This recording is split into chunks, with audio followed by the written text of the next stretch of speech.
And I remember you talked about some unique client applications where they weren't even using an employee time clock. They had a manufacturing workstation where people would sign in to that workstation, and the client wanted that to be the clock punch because now once they've signed in, they've reported for work. And I think you said there was a retail application that a client was considering, same deal. They sign in to that station. They wanted the point of sale station to work as a time clock.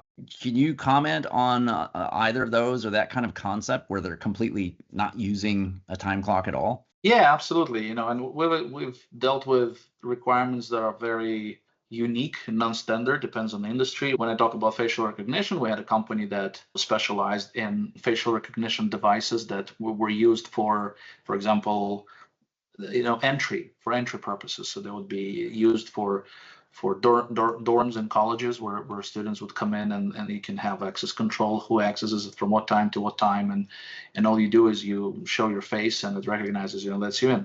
It went into fintech where they wanted to use that as a payment mechanism, just like with Amazon they're doing with Palm, and there are other startups out there that are trying to use face for payment purposes. And kind of naturally it evolved into, well, what about clocking in? This could be used as a clocking solution just as well for customers who are open to that type of kind of cutting edge technology to be used for their employees.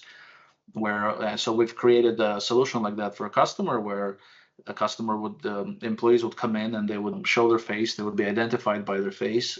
It especially became popular right around COVID times where we didn't want to touch, or we didn't want to touch any clocks physically or swipe anything physically. We just wanted to keep distance, and from a certain number of feet from the device it would recognize your face.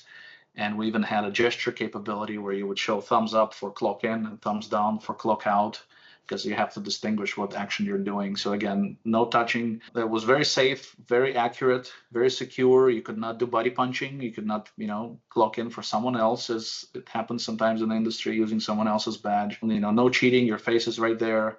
There are many different interesting solutions out there that exist, but we've dealt with, I think, everything that is out there today, and we have different types of experiences with different customers. But definitely, yeah, using different hardware is not a problem.